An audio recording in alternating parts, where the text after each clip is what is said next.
Welcome to the Outlands Jedi Podcasts. I'm your host, Jedi Baru, and today I'd like to talk about lightsaber combat curriculum.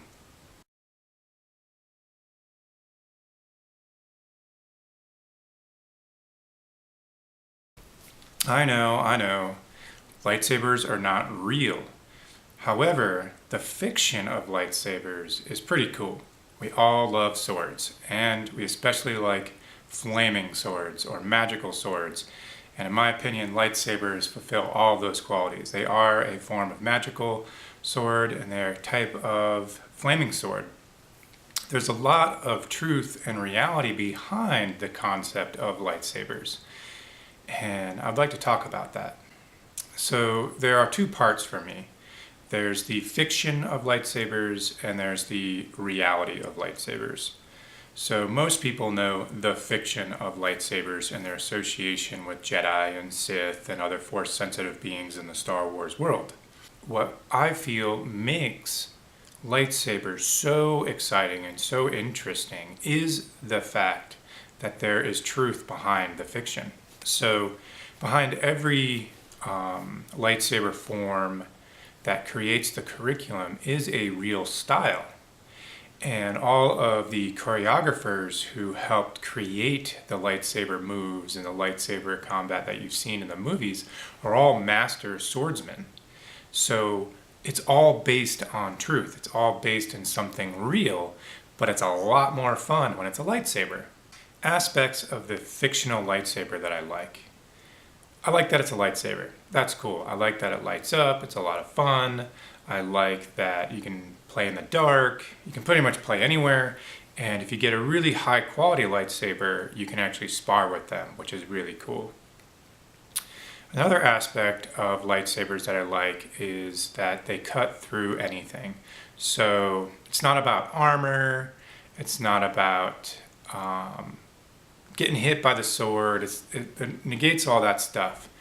Kind of like with knights and all that. The knights, an aspect of the knights and samurai and all that is the armor that they wear.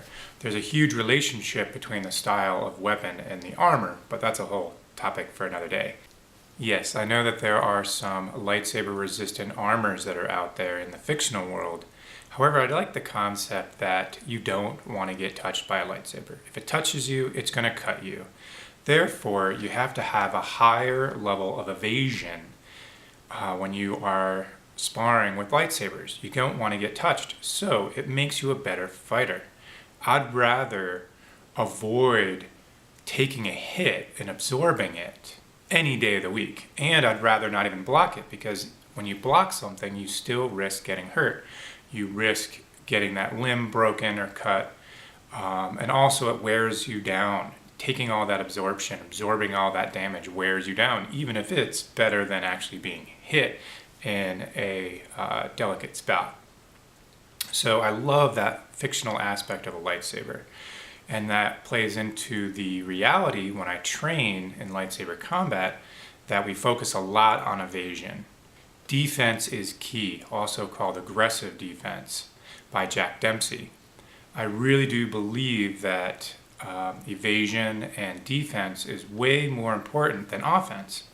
You only need one good strike. I put more attention on evasion because getting hit wears you down, getting hit can hurt you, and getting hit can kill you, or kill you in the sparring or whatever rules you're playing with. I think defense first, offense second. So lightsabers for me really help focus on that defense first. So I spent a lot of time training my evasion and avoidance and getting out of the way.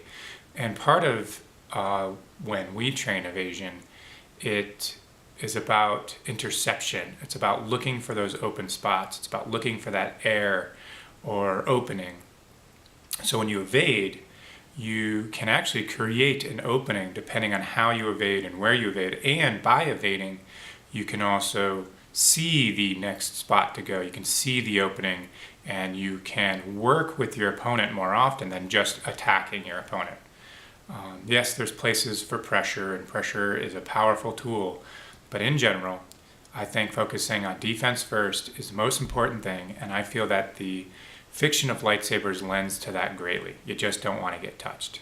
Concerning the offense of lightsabers, like I said, the choreographers who created the lightsaber forms that we know of in the movies are all sword masters. They're pretty cool. They're pretty amazing people, and they have an amazing, robust knowledge of sword work.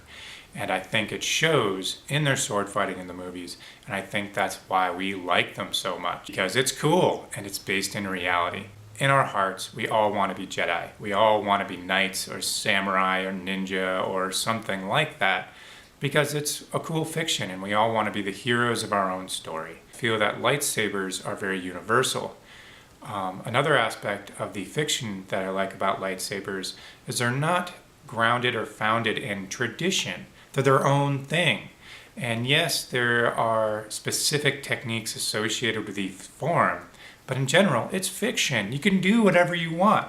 You can just move with the sword. It can be very liberating and freeing to be in a fictional context than held to some codified tradition that's been around for 5,000 years, and it's always been this way, and if you want to call yourself that, you have to do it exactly this way. Tradition has its place. Tradition is phenomenal. There's reasons why traditions exist. The foundation that you'll achieve in training in a traditional style is amazing. It is amazing, okay? So I highly appreciate traditions. At the same time, they are limiting and restricting. So the freedom of fighting in a fictional sword style is amazing. I love that you can pretty much do whatever you want, and it allows you to move in your body and to just free yourself.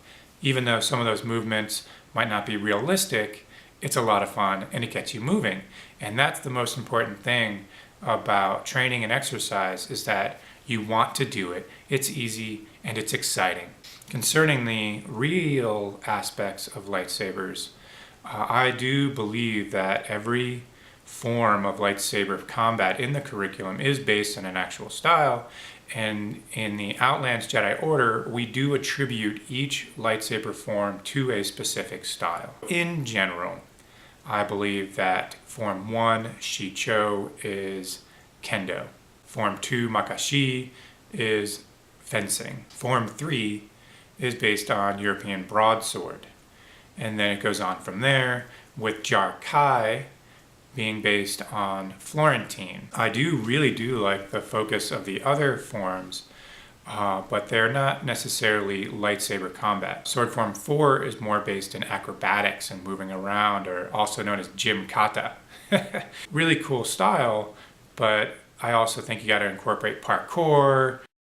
I do enjoy Sword Form 5, Xian or Gemso, depending on how you want to pronounce it and which is your focus. But it's also not very practical in the real world. You're not going to be deflecting bullets with a real sword. However, I do like the concept of blaster training and getting really good at deflecting. The smaller target that you can deflect, the better your accuracy and the better your timing is. So I think it's a great way for developing accuracy and timing. And then Sword Form 6, Niman, which is the form of the diplomat, I think is phenomenal because it helps a person develop presence and develop the inner sword, so that you don't need a sword because you are the sword. I really love that concept. And then Sword Form 7, Vapad, I think is amazing. I really enjoy that one because it's tapping into your emotional content. It's using your emotional state and learning to take control of your emotional state and working with it and using it to give you the energy that you need in your encounter. Instead of being ruled by your emotions, you're working with your emotions and channeling them in creative ways that benefit everybody. So I think that's phenomenal training, and I do think everybody needs Vapad training because emotions can definitely take us over, and I find when a person gets emotional, especially in combat training, they usually get hurt. And then there's Jar-kai, which is Florentine or two-saber fighting. I do feel that it's a more advanced style of fighting, And I do feel that you need the foundation of the first 3 and some of a pod. You got to control your emotions to be able to use those 2 swords accurately, but I do think it's a lot of fun. Being able to use your hands independently really helps with your hand-eye coordination and developing a lot of neural paths and really getting you into your body. And it's also more martial art and more empty-handed, because you're using your hands independently as you would in empty hands. I also like the fictional Star Wars empty hand style Terraskazi or Iron Hands, because it focuses on working with a sword and moving faster than a sword and evading a sword. It's based on silat, and I also feel the traditional jujitsu from Japan, because the jujitsu that I know of is about disarming a samurai who has a sword and taking their sword. So I like that it's based on silat, which brings in a lot of knife work and a lot of evasion and a lot of working with swords and knives. Overall, I really do enjoy the fictional aspects of lightsabers. It is fictional, so you can do whatever you want. It allows for a lot of artistic freedom.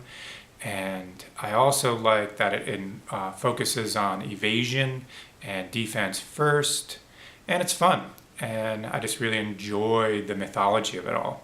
But I also like that it's founded in real traditional arts and has a foundation in practical sword forms.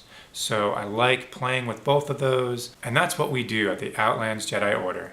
We teach the fictional and the real lightsaber combat curriculum. So please check us out. Let us know what you thought of this video. Let us know what you think of lightsaber combat. Have a great day.